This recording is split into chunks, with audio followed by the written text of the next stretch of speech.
Hello, hello everyone. Welcome, welcome. I'm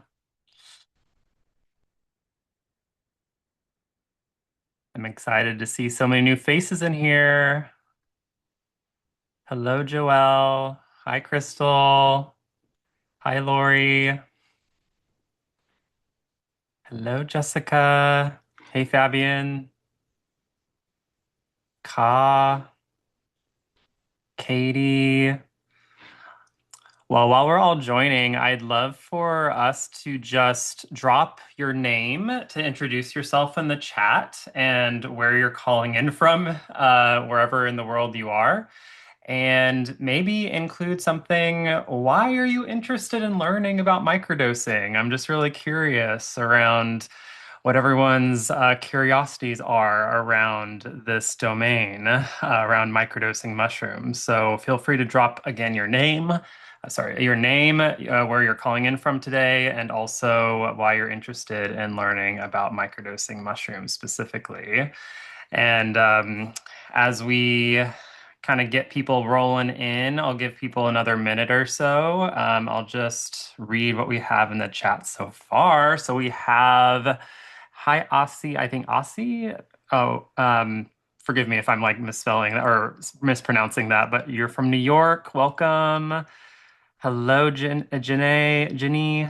Um, I'm like super bad with names, so forgive me if I'm mispronouncing all of these. Hello, Jessica. Hello, Larissa from Salt. Dave from Calgary. Hello, Dave. It's so nice to have you in here. We have Salt Spring Island, British Columbia. We have Montreal. We have Oxford. Wow, we have like all over. Berlin, Germany. And Fabian specifically says, I'm having really good experiences with microdosing mushrooms. I'm doing it actually right now, and I'm happy to learn more. Yes, I'm so excited you're here to learn more. I just feel microdosing mushrooms is like such an amazing practice, and I can't wait to just like provide all of my kind of tips and tricks with it today. And so we have Lori as well from Santa Fe, and we have Yvonne from the Netherlands. And Lori says, I'm a psychotherapist and I microdose, but also support clients that are microdosing. I'm so thrilled for you to be here, and that's amazing. You also support clients. Yeah, I love supporting my clients through microdosing protocols, procedures, all of that stuff. It's like such a rewarding thing for me, but I also just love educating people around microdosing. Um, and so Larissa says, I feel nothing when I microdose mushrooms and I want to find out why. Perfect. I'm so glad you're here because we'll like talk a little bit more about that too. Great. So we have like a good amount of people here. So I'm going to go ahead and kick us off, but feel free to keep introducing yourselves in the chat, drop like why you're interested in microdosing, and we can just get started. Cool. So first things first, you're in the right place. You're in the right webinar. If you're someone who's curious about magic mushrooms and psilocybin in particular, outside the context of a full ceremony or even like a pricey retreat. So maybe you're like, oh, I can't really afford to go on like a huge psychedelic retreat right now or an ayahuasca retreat. Like that's way out of my budget. Well, luckily, microdosing is very budget friendly. So you can really kind of work with this and kind of dip your toe into the water, so to speak. And if you're new to microdosing and want clear, supportive information, this is like where you'll find that with like some practical and emotional, spiritual benefits, as we'll kind of go into all the research here.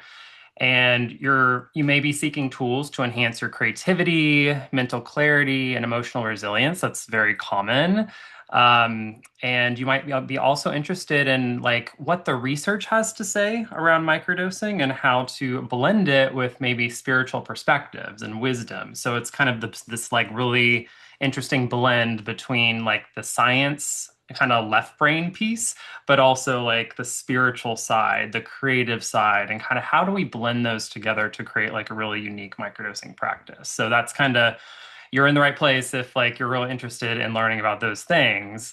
But today, specifically, what we'll be covering, I'll go over my own story with microdosing because I think it's really powerful to dig into stories around microdosing because if people know kind of what to expect with microdosing or hear people's kind of testimonials or accounts of microdosing, it might make it a little bit more tangible with examples and how they've benefited. So I'm going to, provide you with my own story.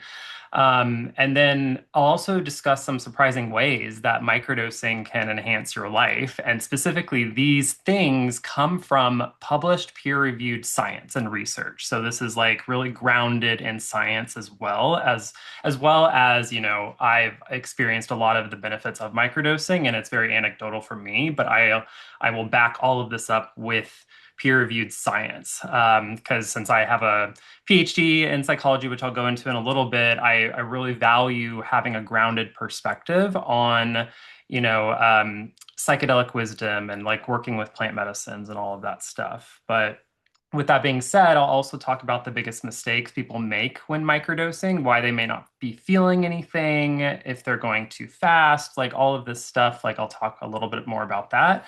And then I'll tease out like what are the kind of key elements of like a really effective microdosing practice because the title of this webinar is like how to actually master microdosing because I think there's a lot of microdosing vendors out there that are starting to pop up that sell microdosing capsules. And which is great, where it's like we're having a little bit more access to microdosing on the web. It's like becoming a little bit more accessible, but there are a little bit of red flags to kind of like go through and then also identify what is actually most effective and not so much like blindly following like a supplier who actually just wants you to buy more product. So like I kind of give like some more grounded advice around how to navigate that. And then if you're really wanting to know more around like how to actually create like a structured practice for microdosing, I have a new course coming up with plant medicine people in 2026. So starting in January, I'll talk a little bit more about that at the end, but that's something that I'm offering. And then we'll just go into like depending on how much time we have, I'll do a little mini Q&A, but you can always reach out to me for questions. You can send me an email. I'll provide my email at the very end. So if we run over time and you really want to ask me a question, just feel free to email me, and I'm pretty good about getting back to you. So, getting into a little bit about me. So, if you don't know me that well, my name is Dr. Eric Russell, and I'm a transformational coach and psychedelic plant medicine integration guide. And specifically, I help those curious about exploring the realm of plant medicine. And my passion really lies in guiding those curious about, newbies about like how they can use plant medicine to heal and reconnect with themselves and really step into their roles as like leaders and creatives and entrepreneurs in their communities. And my work really focuses on like safe and intentional microdosing protocols and preparation and integration and all of the like really the structure behind microdosing. And psychedelics can really offer really powerful breakthroughs, but without the right guidance, those insights can sometimes fade and like it leaves people like wondering what should I do next, right? So my goal is to like help my clients take those insights and turn it into like really tangible and lasting change. And like I mentioned before, I have a PhD in psychology, so my approach blends like the science piece with spirituality and kind of combining psychology with ancient wisdom, shamanic perspectives, all of that stuff. And this means I really bring kind of this really structured and research-backed framework with like really deep respect for like the intuitive and transformative nature of these medicines. So that's like a little bit about me. And through my coaching, I really help create like a structured path for this kind of transformation and healing for my clients. And so that's like a little bit about my story. But to get into a little bit about my story around my microdosing journey, I actually made one of the best decisions of my life when I chose to start microdosing. And what people don't realize is that like microdosing was actually where my entire plant medicine journey began, long before I even considered working with larger psychedelic experiences, kind of like macro experiences with ayahuasca or larger doses of psilocybin. And if you've ever, felt stuck or disconnected from your intuition or your sense of purpose on your own journey, I deeply get it because that's where I found myself a few years ago. So some of these photos kind of depict when I worked at the big tech companies in California. I worked at Facebook, now considered Meta, and also Airbnb, which was like two of the largest tech companies in the world. And although like the job looked great from the outside, I was constantly overworked, completely in my head all the time, battling stress and anxiety, and really unable to tap into the deeper parts of myself. And I really knew something had to shift, but I really wasn't sure how to do that. And luckily, at that time, I had some close friends who were seeing amazing results on their own, actually going through and using, microdosing LSD and microdosing mushrooms and all this stuff. And at first, when they kind of approached me with that and be like, "Have you tried this?" I was hesitant because psychedelics felt intimidating to me because I came from a very conservative background in Texas, and drugs were considered, bad, like you're gonna like ruin your brain and like all of this like propaganda I was like fed for such a long time. But eventually, my friend's enthusiasm kind of won me over, and I decided to give it a try. And microdosing immediately changed the game for me. And integrating this practice gently shifted the way I approach my daily routine and work and even social interactions. And my anxiety started to ease up, allowing me to like move through my days with less friction and more ease. And I found myself naturally drawn to being more time in nature and thinking outside the box and tapping into my creativity well, that I almost forgot was there. So mushrooms really helped me to slow down and be more present and heart-centered in my interactions with others, instead of constantly trying to push things and force things and like do. I could finally just embrace like stillness and just be with myself, right? And this was an incredible relief for me. Um, and in fact, psilocybin was the exact thing that I needed to really break through and establish a consistent meditation practice into my day. Because before plant medicine, I was not a meditator. I didn't have those type of practices in my day. But slowly but surely, it was almost like they were kind of showing me how I could meditate and how I could do it effectively. And so it was like one of those really powerful catalyst that allowed me to integrate like more spiritual practices into my routine. And so those like the microdosing really became like anchor points, like during a very emotional and unpredictable time during the COVID pandemic during 2020, when everyone was really freaking out and and everyone was like very much like isolated and feeling senses of like feeling depressed or anxious and all that stuff. I feel like microdosing really helped ground me during that time, which was like very, very cool. And so instead of spiraling into fear and anxiety, I felt more grounded and connected than I ever felt.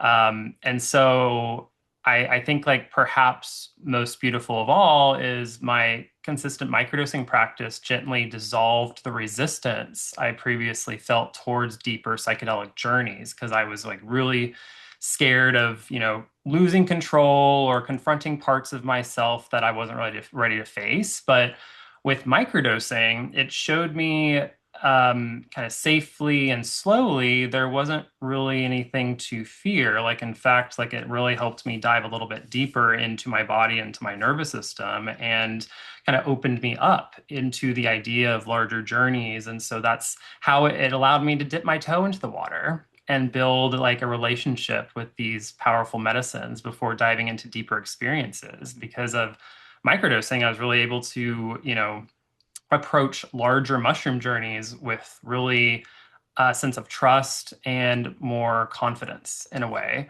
And a lot of these photos really depict my last couple years of, after I felt this huge healing and transformation from microdosing. I really felt like I was able to step into my purpose and my potential as a leader and as a guide and as like someone who has like spirituality like front and center of their life. And so some of these photos are from my retreat to Egypt last year and just feeling like I could finally be in my body and not be afraid to really embrace my authentic self. And that's kind of what microdosing ultimately became the catalyst for me to do all of this stuff. So it was like just a beautiful thing for me to experience.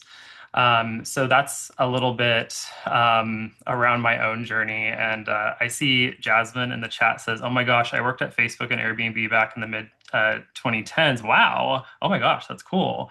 I feel very much on, I feel very much. I very much feel you on being overworked and disconnected with self. Yeah, I know like those that those companies are certainly, keep you in your head a lot. And so I was lucky to find my way out of that place. I think it served me at the time, but no longer. So that's really synchronistic that you also work there. That's really cool. We'll have to chat later. Cool. So let's move into this really big foundational question, right? What is microdosing? And there are a few definitions that have been thrown around out there, but I'll kind of give a grounded answer. Microdosing is the practice of taking a sub-intoxicating dose of a psychedelic substance like psilocybin or LSD. You could call that sub-perceptual in a way. It just means it's kind of outside of your conscious awareness. And this means the dose is low enough so you don't experience full psychedelic effects, but high enough to create those subtle shifts in mood and cognition and overall well-being. And many people think microdosing is about getting high every day, but that's just not the case, right? It's not about tripping either, because people are like, oh, like I'm just gonna take a microdose and I'm gonna, I love seeing like going to the museum and seeing walls talk to me. And I'm just like, that's definitely not a microdose. That's a macrodose. That's a larger dose that you're taking.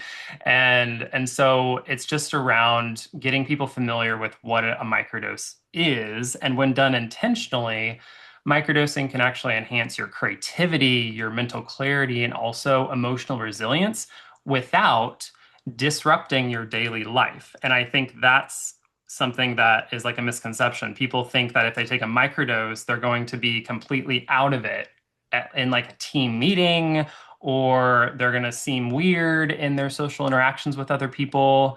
Um, there's all these kind of conceptions around it, but really, if you're feeling weird or you're feeling out of it in your interactions with others, or like you go to work and you're like, I don't feel like I should microdose today. I have way too many meetings. Then it's likely that you're not microdosing. It's likely you're taking too much and you need to cut back, because microdosing should not impair or affect the way that you go about like handling interactions with other people or handling work or anything. If anything, it should make you a little bit more open, more effective at work. So that's kind of like something that I like to clear up there. And the most effective microdosing protocols follow like a structured, consistent schedule, which I'll get into in a little bit. But these could be like common protocols, or like the Fadiman's protocol statement stack, which is like something that I encourage clients to like take on if they're wanting to do a more consistent microdosing protocol. But it's just some common protocols that are out there. But what's really cool about microdosing is that it works by supporting neuroplasticity, which is your brain's ability to rewire and form new connections. And this is why so many people report increased focus and creativity, emotional balance over the long term, right? The neuroplasticity, the rewiring of your neural circuitry in your brain is literally happening when you microdose. They're showing this in published research. And so ultimately, microdosing is a tool for personal growth. And it's really about making those small, consistent shifts that lead to changes that last, right? And so that's really kind of the, in a nutshell, the foundation for microdosing. I also want to touch on some surprising ways that microdosing can enrich or impact your life in a positive way, because so many of us may already be aware that microdosing can help us improve our overall mood and how we feel. But science is revealing something interesting. It helps us with much more than just helping us improve our moods. Um, and one of the most exciting benefits of microdosing is its ability to enhance creativity and problem solving, because it helps us break free of rigid thinking patterns and approach challenges with fresher perspectives. And many people are like, well, why does this happen? Well, because microdosing, the primary thing it helps us do is it quiets overthinking and reduces kind of the mental noise or mental chatter and allows us to step back to see the bigger picture, right? And instead of getting stuck in kind of repetitive thought loops that we frequently find ourselves in, we can connect ideas in new ways to spark innovative insights and to think more fluidly. And science is actually backing this up because a study in 2022 analyzed over 100 survey responses for people who commonly microdose. And they found that these people typically use microdosing to enhance creativity and focus and personal growth. And they showed that over time, they were showing that these people really had this enhanced feeling of being more creative, but also like they provided evidence of how they were being more creative. And so it just provides like a lot more groundedness of how like the benefits of creativity can uh, are just like very apparent with microdosing. And another study actually in psychopharmacology compared microdosers to non-microdosers on creativity tasks. And results showed that those who microdosed performed better at divergent thinking, meaning they were more likely to generate unique and original ideas, such as coming up with creative uses for everyday objects. And for example, during the study, they gave people, I think, a ball of yarn and a knife, and they asked all the participants to come up with as many creative ways that these two objects could be used together to create like a tool or whatever. And people who are in the microdosing condition were had a lot more creative solutions for how these two objects could be used together. So it really enhances people's way of like thinking a little bit more outside the box. So it just really doesn't just boost creativity. It unlocks new ways of thinking that can help in work and art and problem solving and even daily decision making. So that's the first really big bucket of benefits that microdosing can offer. Um, and the second bucket, I think, which is really cool, is deepened emotional insight and mindfulness. Right. So in today's fast-paced world, it's easy to get caught up in stress, obviously, distractions, racing thoughts, and constantly reacting instead of like responding thoughtfully and all that stuff. So microdosing offers something really powerful, and it's really the ability to slow down and become more present with ourselves and cultivate more deeper emotional awareness.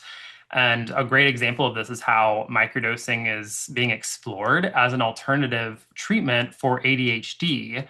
Because according to the CDC, approximately 15 million Americans are diagnosed with ADHD a year. And stimulant medications like Adderall have been, the go-to treatment for this.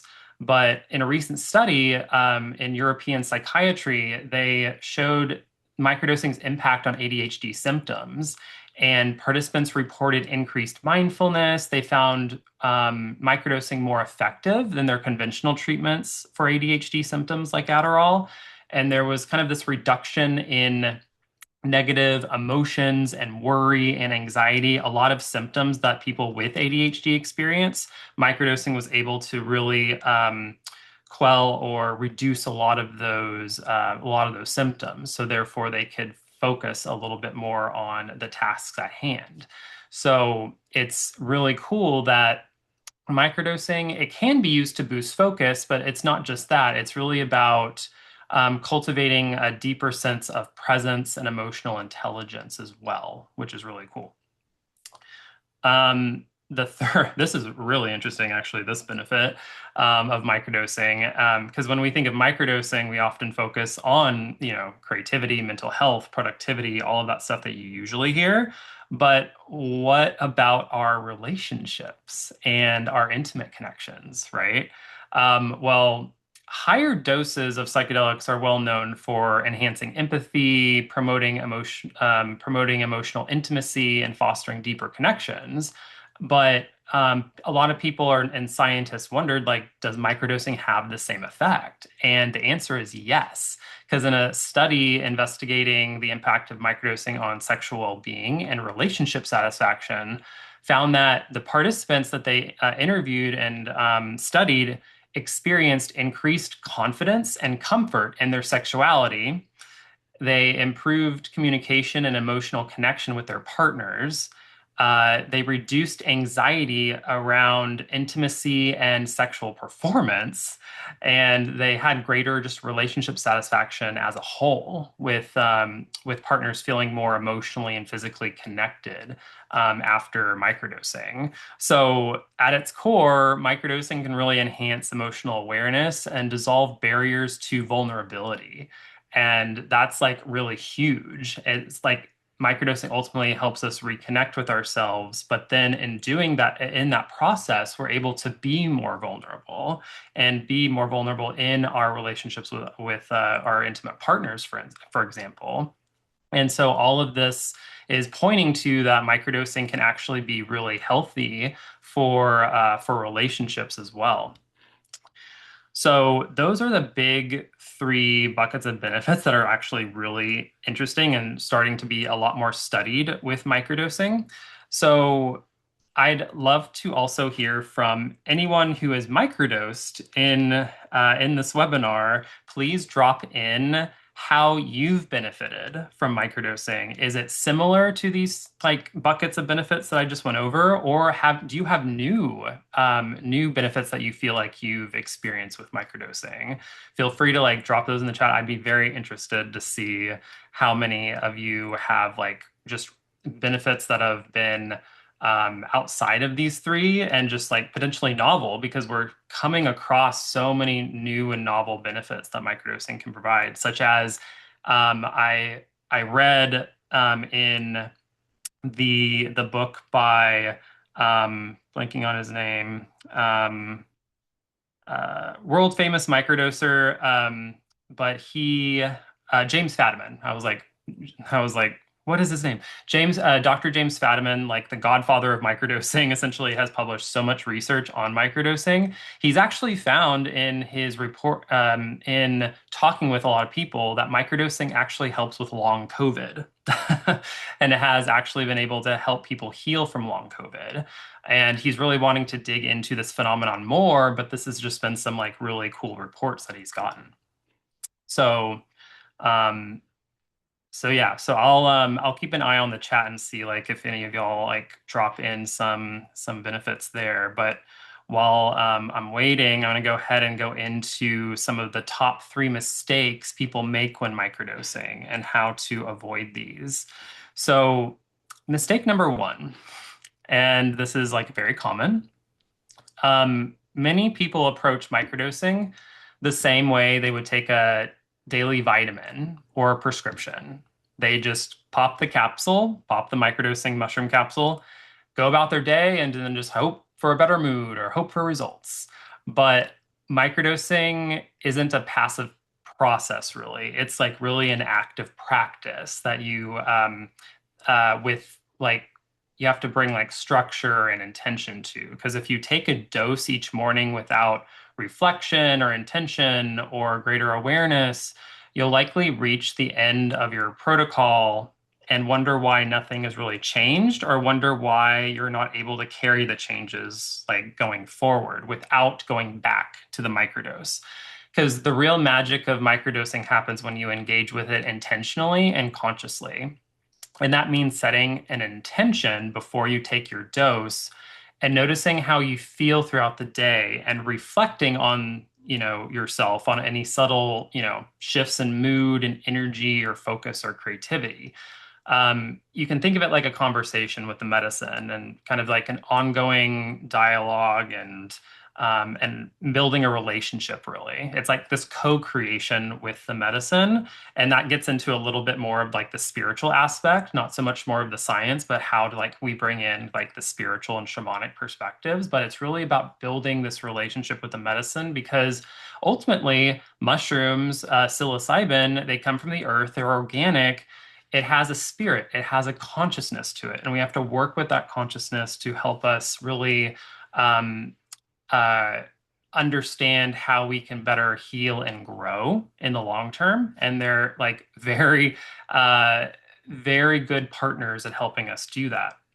So, for example, if um, if you start noticing a slight improvement in your mood or a boost in creativity, you really, at that moment, just acknowledge it, really. Like write it down. And if challenges arise, like sit with them instead of like ignoring them or like, oh, I don't want to focus on that. Or I don't want to like, I don't want to feel that because that's really not the work, right? It's like when we microdose, things are going to come up, things are going to surface, and it's up to us to really, work with those and process them. Because over time, these small check-ins, these small kind of things that happen during the day with microdosing can create a deeper understanding of yourself and your patterns, leading to like the profound shifts that happen in your daily life, like whether it be like really weaning off of those SSRIs, really making improvements in your anxiety. Like I would say, like I can confidently say that after microdosing for a number of like 2, 3 years, my anxiety symptoms reduced by 90%, like cut. Like I felt so much more confident and grounded in my body and everything. And it was a matter of really just working with the medicine in the long term. Um, and and by approaching microdosing with mindfulness and curiosity, you don't just integrate the medicine, you really integrate its lessons and insights and start embodying the wisdom that it offers. So mistake number one, don't, treat it like a quick fix pill. It's really about working with it intentionally and consciously, right? I'll go back to the chat and see if anyone had what we have here. So Aussie said, it helped me connect with my body, mostly my breath. I did not know I was breathing correctly until I started noticing my breath. Yep, it really helps you notice your breathing. Breath work's really powerful actually with microdosing. It probably comes from mindfulness, yeah, for sure. Helped with severe anxiety, just like I said, helped with my anxiety. Um, and I had a breakthrough this morning about a relationship I was in for years and how to finally end it peacefully and let it go with love. That's beautiful. That's awesome. Because it has, again, a really powerful effect on our relationships and helps us understand what types of relationships are in our highest good, right? And we have Zinzi.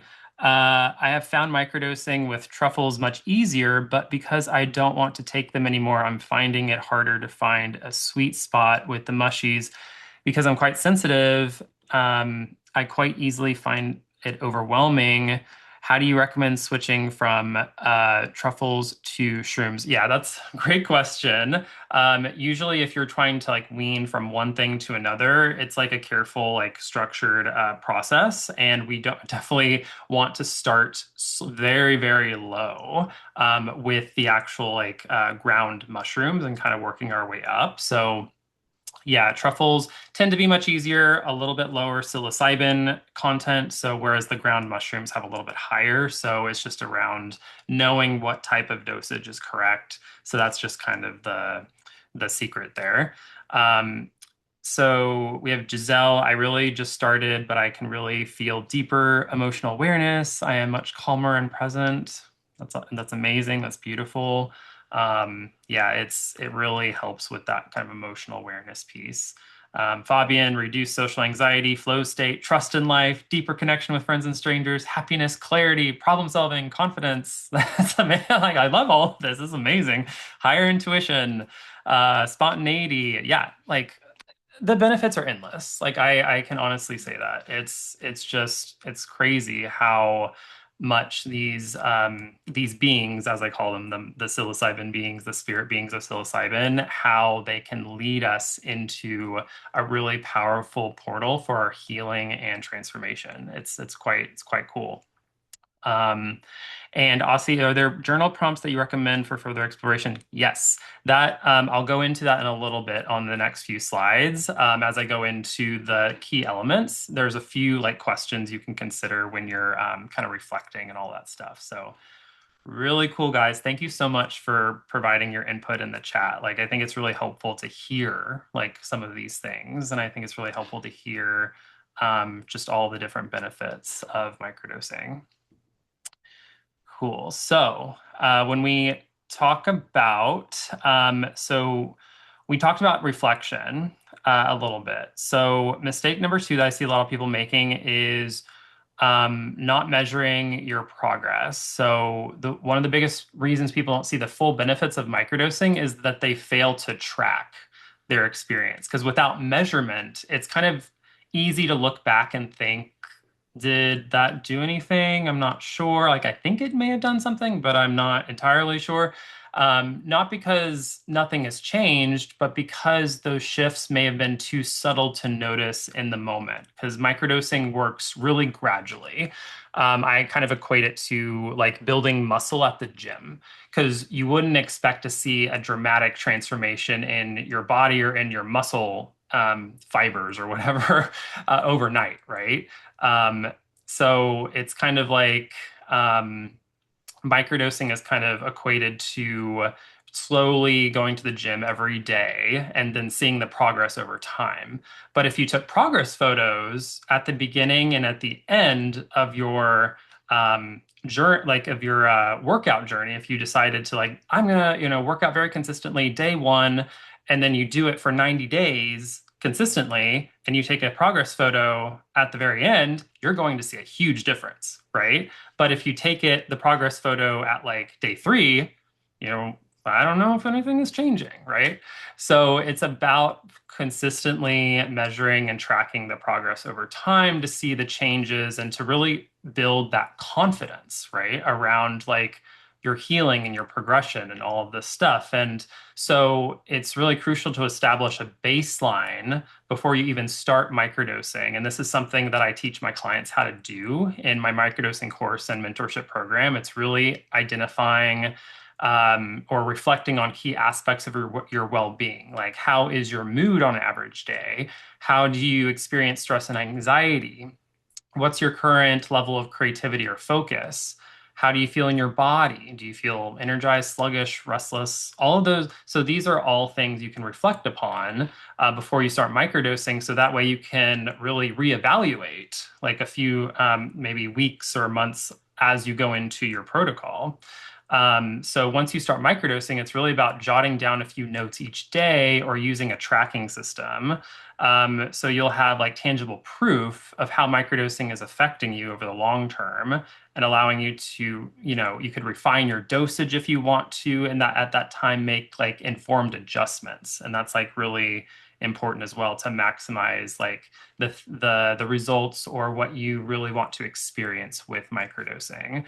So what ultimately gets measured gets improved is kind of like my feedback or my input there. And the other third mistake is kind of related. It's skipping self-reflection and soliciting feedback because most profound transformations lie outside of our awareness, hidden in our blind spots. And these are patterns or beliefs and behaviors that subtly shape our expectations, yet we don't fully see them because become so ingrained in our everyday behavior. You can think of it like driving a car, and you can check your mirrors, like to make sure there's no cars, like, coming, like when you change lanes.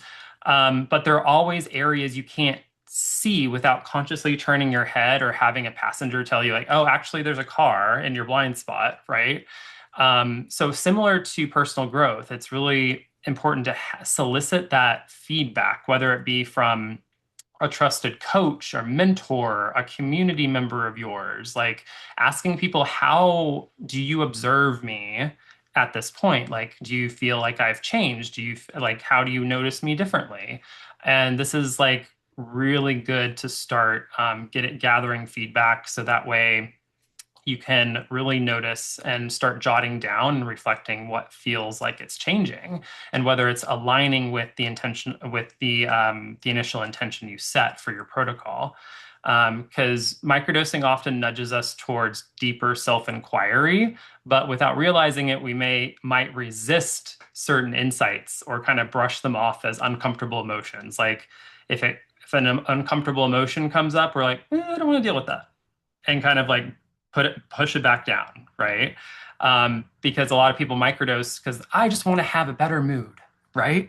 That's like their intention for, and I feel like a lot of people microdose that way, right? They want to experience that positive mood, but sometimes your those emotions we've been pushing down kind of come to the surface. The mushrooms are like, it might be kind of time to look at this, but then sometimes they're like, no, I don't want to look at that, and push it back down. Or then they're like, I don't want to microdose anymore because it's making me feel like all these emotions I don't want to feel.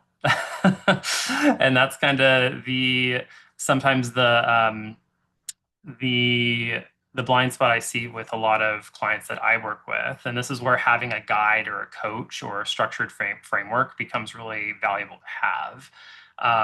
Kind of recognize the patterns you might be overlooking, or kind of encouraging you or keeping you accountable for like stuff that is coming up, and kind of helping you work through it. So that's like mistake number three, but how I kind of look at it at this point. Um, and so from here, I want to talk about the five keys I think that are really effective for a microdosing practice, how to actually master microdosing with mushrooms. And the first one, I kind of alluded to it in the previous slides, but it's really around being intentional, because the first key is really setting the stage with your intention that you have. And setting an intention is like setting the coordinates with your GPS that you have. It kind of directs where you're going and why you're going there. Because without it, microdosing can feel similar to wandering into an unknown land without a map. Intention is your map, right? It helps you kind of navigate. And your intention doesn't really have to be like extremely rigid or specific, but it should really be very meaningful. Because maybe you're looking for greater emotional balance or increased focus or healing past wounds, even. But whatever it is, it should, you really have to take time to reflect on why you're microdosing, really reflect on that deeply. Because I found that setting an intention isn't it really about controlling what happens?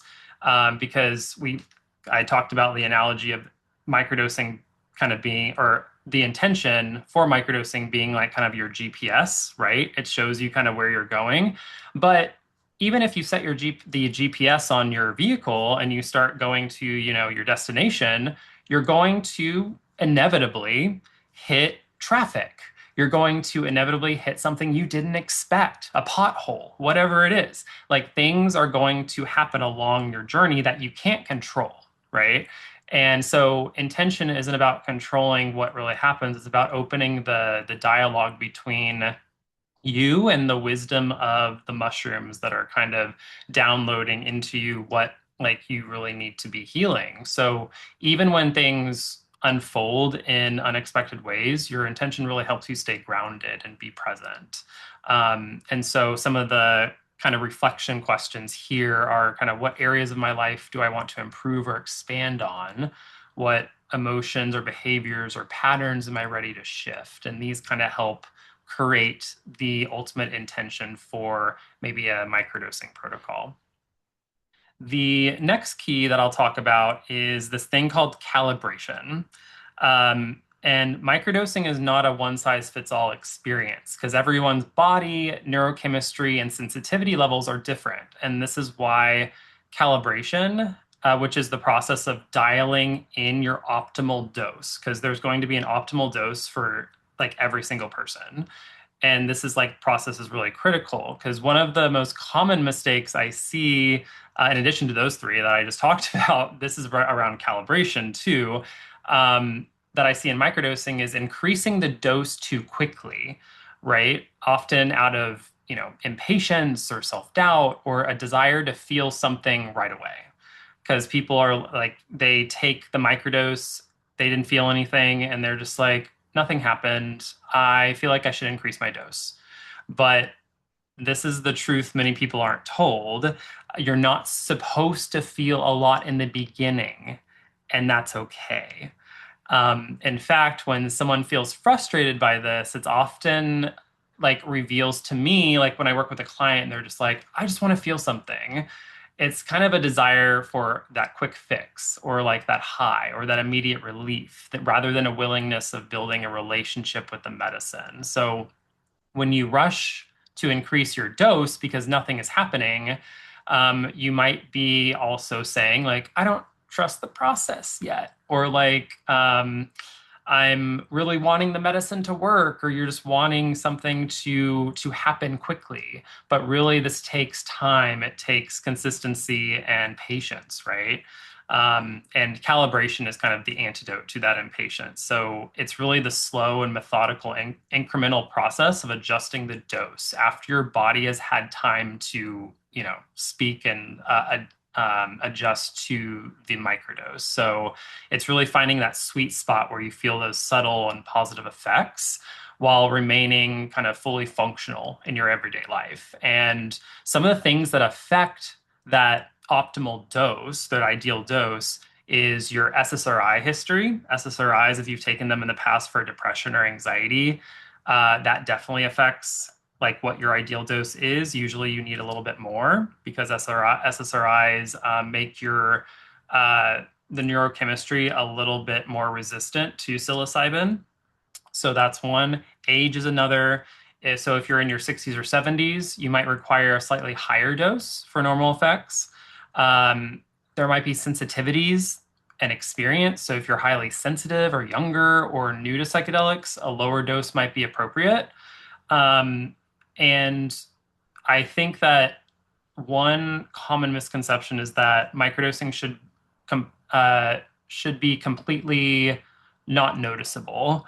So this is where it gets tricky because you might find on day one that you don't feel anything, which is fine. You go about your day, but if you feel consistently that nothing is really changing, like for about 3 days that you microdose, hmm, okay, then go about the process of calibration where you're incrementally increasing the dose to see when you eventually feel that little tweak in consciousness, not like making you high, but giving you that little tweak and like, oh, I noticed something interesting today, or oh, I've never thought about it like that before, or oh, like I feel actually something different in my body. Like those really, really subtleties. It's all about noticing the subtleties. And this is why working with a coach or like a guide is like so important because they help you point out what those are, even though it might be outside of your conscious awareness. Like it's really important to start noticing and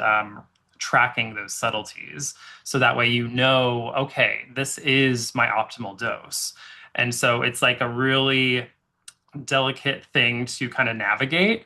And calibration takes time, and that's okay because this phase is about like listening to your body and refining your practice so that microdosing really serves you in the best way possible. And then number three, consistency. Um, consistency in microdosing isn't about taking your dose necessarily on schedule, but it's about building a structured practice that allows the benefits to unfold over time. So, like I mentioned before, I feel that microdosing is like going to the gym. So, if you can imagine hitting the gym once a week and expecting major results, it wouldn't work, right? The same goes for microdosing because sporadic or inconsistent dosing can prevent you from experiencing its long-term effects. So sticking to a structured protocol can allow for these gradual neurological changes to take place. Because again, what's happening is from a scientific perspective, microdosing is helping to enhance neuroplasticity within the brain, and neuroplasticity takes time to occur over time. So basically, the psilocybin is facilitating that neuroplasticity within your brain, and that takes obviously the neuro, your brain is going to reorganize overnight. It's like slow incremental changes in those new networks. So, what I'll also say about this is like most people say that they're going to microdose consistently, and then life happens, or they order capsules with the intention of committing, but when it's time to actually take them on their microdosing days, they feel stressed or overwhelmed or anxious because they have a meeting coming up or, something occurred and they might feel like they're too busy or on the other hand, they feel like I don't feel like I need to microdose today because I feel great already. Why microdose? And this is where things begin to unravel a little bit because there are two important truths here. One is a true microdose shouldn't make you feel out of it. So, like, if you feel like anxious or worried that microdosing is going to affect how you come across in a team meeting or a work meeting or whatever, it's likely that microdose is too high. You need to dial it down because, like I mentioned before earlier, a microdose should feel like you, but with a little bit more internal spaciousness. It's not an impairment, right?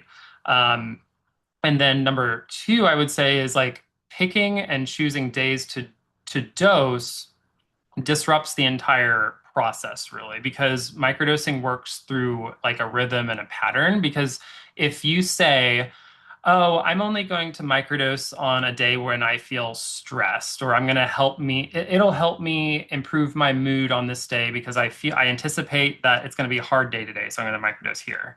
Whereas on an easy day, you're like, I don't really need it because like it's an easy day and I feel like I'm good. I don't need to microdose. Well, that's problematic because then you're setting your nervous system up to expecting that crutch on a day where, it might be tough. And so on those tough days, your nervous system is going to expect to feel like, relieved, right? And so you're training your nervous system over time to really expect some like relief. But again, microdosing isn't a supposed to be a quick fix pill, right? Or a magical pill that's supposed to like, then it gets really tricky because then it gets into like microdosing becoming the new pharmaceutical. We don't want you to be dependent on the microdose, like in the long term, right? We want you to eventually get to the place where you microdose over a consistent protocol over a number of days, months, whatever, but then get to a place where you're able to integrate those changes and be able to consistently adopt new behavior that's consistent with your original intention without having to take the microdose, right? Because now I microdose for a period of like 2 to 3 years, like back around like the COVID pandemic, but then I really don't microdose. I hardly microdose anymore because I feel like I've integrated those changes into my life. And so I don't feel like I'm dependent on having to take the microdose all the time. So that's just like my own experience. Key number four, I'll really briefly just go over this, but when we think about microdosing, it's really easy to fall into the mindset of treating it like the daily supplement. right? Something you take and forget about. But microdosing is so much more than popping a capsule and hoping for the best, right? It's really, most importantly, a relationship that you have to tend to, like approaching it with reverence, setting clear intentions, tuning into the medicine spirit, meditating with the medicine. So that way, you can really get a sense for its unique energy and its guidance. Because again, it's an organic compound, it has consciousness, and it's really about just sitting with it and understanding how it can be a good partner with you. And it's about deepening the practice too, like, going about meditating, journaling, mindful awareness practices, like really helping strengthen this connection. So connection is really important when it comes to working with something organic like psilocybin.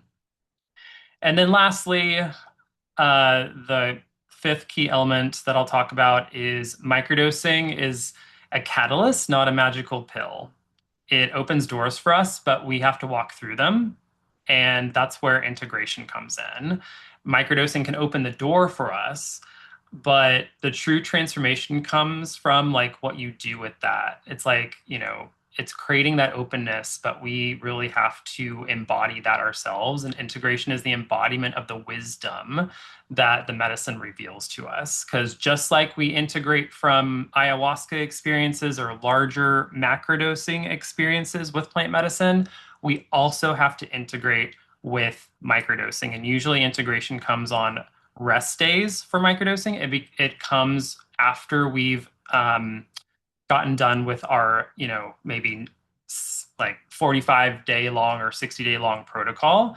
Because without integration, microdosing just becomes something like it was something like a mood stabilizer or a numbing agent, like a better feeling pill dressed up as something like spiritual, or, like I said, it tends to be that new pharmaceutical. So what I would say is the steps for effective integration is really reflecting and applying what you're learning and taking action on those, like implementing those insights, creating those daily habits, daily practices that you were learning through your microdosing journey or microdosing protocol. Start implementing those and seeking support, working with a coach, community. I offer support for those who are microdosing, and it's really about navigating those blind spots and providing that accountability, because sometimes we need that outside perspective to fully integrate and apply what we're learning. So I would say that's probably the fifth big element. So, but that's what I would say the biggest elements for an effective microdosing practice. Um, I know that we only have 2 minutes left, but I just want to go over really quickly what I'm offering next year in 2026 in January.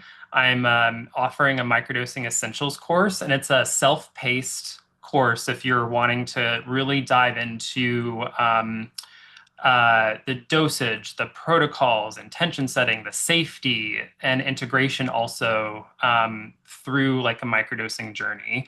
And this course provides all the modules you need to set yourself up for a really effective microdosing practice. And this program also provides 3 months of biweekly integration support calls with me. So it's like essentially like group coaching calls that you can join, and where we have like guest speakers. We go over like the latest microdosing research. We go over like content that may have been confusing, or we can like go and do a deeper dive into a certain subtopic. So that's offered. And then I'm offering a private Signal community or messaging channel for all of you who are interested in, wanting that more community feel from going into a microdosing journey and having kind of that camaraderie with other people. I provide that too in this course. So I'm really excited about this. Our first cohort begins January 26th. I'm offering a discount code today. So if you want to register, you can use the discount code micro 26. and it'll take 10% off of that course. But if you're interested in learning more about this, it's up on the Plant Medicine People website. It just got launched today, so you can like really look at it, see if it's something for you. If it is, I'd love to have you be part of the course. But with that, I know we're at time.